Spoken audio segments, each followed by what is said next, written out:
Podziemski out of Warriors playoff spotlight, but on the spot San Francisco. When the Warriors step into the NBA playoffs Sunday, the eyes of Planet Hoops will focus on Stephen Curry, Jimmy Butler, IUI, and Draymond Green. Yet their youngest teammate, Brandon Podziemski, knows he'll be in the corners of those eyes. The haters will keep him in view, anticipating failure so they can say, "We told you he shouldn't be on the floor." The believers will be vigilant, hoping for success, so they can say, "Maybe now you understand why he's playing."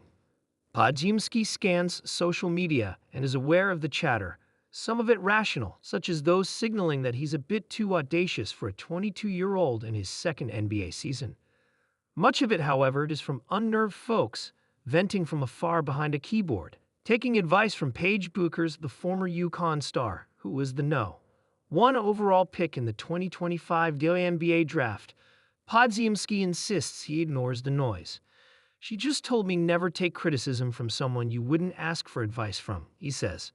"So I kind of just took that, seeing random people say things good or bad. If I wouldn't ask for advice from them, why would I accept their criticism? I know my circle. I know the Warriors.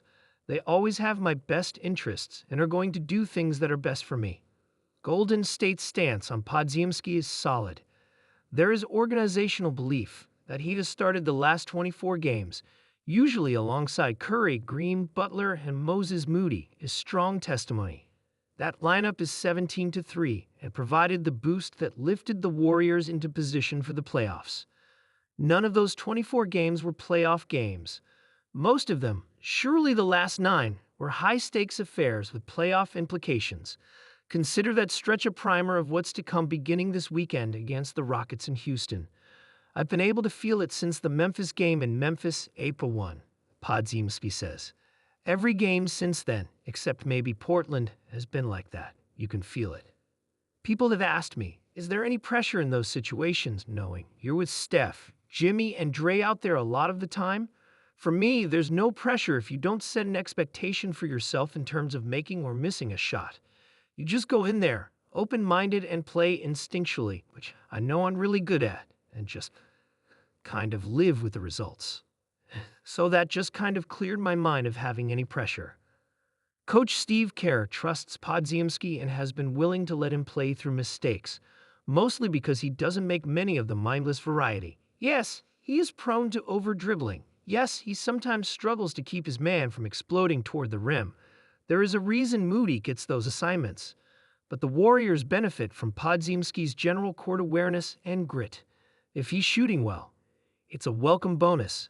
They're 15-6 when he scores 15 or more points. He was 4th on the team in rebounding and 7th among all NBA guards.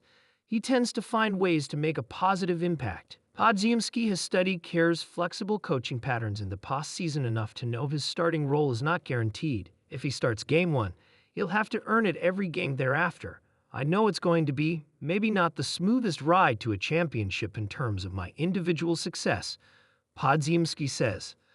"But I know Coach knows that he can count on me to make plays down the stretch and help us win games, so I don't really look too much into that. I just try to go out there and maximize my minutes. Making shots is a part of that. Any team that's won a championship in the history of the game, every team has their stars that perform, and the teams that have the most consistent role players that step up every night from the playoffs win the championships." Podziemski's task is offense first, to balance playmaking with getting buckets. Defensively, he'll be asked to stay solid enough to avoid being cooked repeatedly. The Warriors can live with mediocre offense if he holds his own defensively. He'll have to go nuclear on offense to stay on the floor if he's leaky on defense. And don't think for a minute that the keyboard gangsters will spare Podziemski if he shows any indication of being unable to meet the moment in his first foray into the playoffs. "It's just taking the matchup personally, whether I have Fred VanVleet or Jalen Green or whoever it is," Podziemski says, "knowing that I can kind of give it all now. It's the playoffs. It's go time. Since my back injury, I've just been kind of not coasting through defense, but just being conservative with my back. And now that it's playoff time, I'm just going to give it everything I have out there. If that's enough to succeed, eyes will turn elsewhere, to Steph or Jimmy or Draymond. If that's not enough, those eyes will turn toward Podziemski, no matter who else is on the floor.